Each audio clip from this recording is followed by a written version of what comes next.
Hey, Foxx here. Today we got a review of Jimmy Foxx's 95 overall postseason card. Now, he's a first baseman, but he can play catcher, third base, left field, right field. And there's a lot to say about that position flexibility that kind of separates him from a lot of other cards. Like, why is Schwarber so great? You know, not just power from the left side, but he can also play catcher. So Jimmy Foxx, I put him both at first base and catcher, and I will say he did not really let me down at catcher. The ability for him to stop pass balls was on par, if not better, than Ivan Rodriguez, my last catcher, my normal catcher that I used, which is absolutely strange to me. Of course, he didn't have the arm of Irod, but he has the blocking for some weird reason. Because on the Show Nation, he was only at 6'2" blocking, but I didn't really notice that many sliders, curveballs in the dirt, really getting away from him more than normal. Obviously, Irod's overall a better fielding catcher, so don't say, I'm not saying it's irrelevant, but at the plate, Jimmy Foxx, I will say I struggled with him. I think he's a bit of a tweener.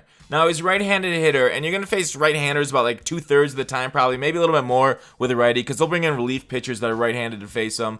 So 102 contact versus righty, 78 power, and 87 vision. And maybe the vision's kind of what did me in, but it seems like sometimes when you have really solid contact, it just kind of go to a lot of players. And without a lot of power to kind of take that solid contact over the wall, you kind of are stuck, right? The balls aren't dropping in front of outfield as much as you like, and they're not going over the fences. So Jimmy Foxx, it feels like, is too much of a tweener there. And the speed only at 66 means not a high-end, guy that's going to beat out infield hits or get doubles or triples off his speed to shots to the corner or in the gappers. Obviously, he'll get a double in the gapper, but 66 it's not like snail pace, but for a high contact guy, I kind of want higher speed, somebody like the Lofton types. But being a catcher with these kind of stats, you got to put him in the upper echelons of that. For first base, I will say, no, I would. There's much better. Obviously, the free Frank Thomas is what you want to go for. He's the gold standard.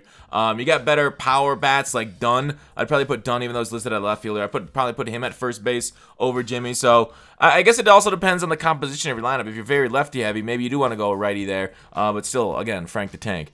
There's other righties at first base that you can put. Who would be the best right-handed non-Frank the Tank at first base? Damn, why can't I think off the top of my head?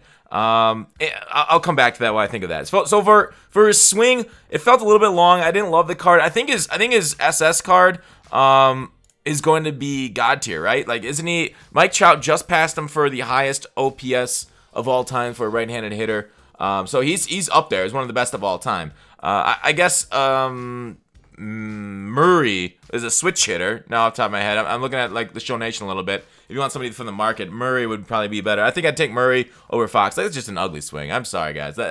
I'm sorry I put that on film here, but you see his swing, Fox there. I feel like I PCI'd that one up pretty good, and it just kind of flew out. But it is what it is with Fox. So there's a bit of randomness, and I feel like power helps add a little bit away from randomness, and a lot of that fun base running, right, where it just kind of keeps going, even though you don't want him to keep going. So Jimmy Foxx, all in all, I say this card as a pass if you're looking to buy a guy off the market. This is not the one you want to go for. Wait till we get a better first baseman, hopefully soon.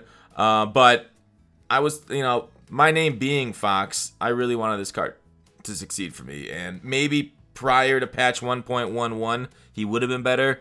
But they really did boost power. And it shows, right? Power guys are kind of what I'm going after right now. Contact guys, they're still good, but Fox wasn't good enough. So this is kind of what sold me on he needs more speed. This play right here, many other high contact guys would have made and got out there. So I would pass on Fox. Unfortunately, wait till his next card comes out. Hopefully, it'll probably be a couple months till his signature series. But thanks for watching Call to Action. I'll see you tomorrow.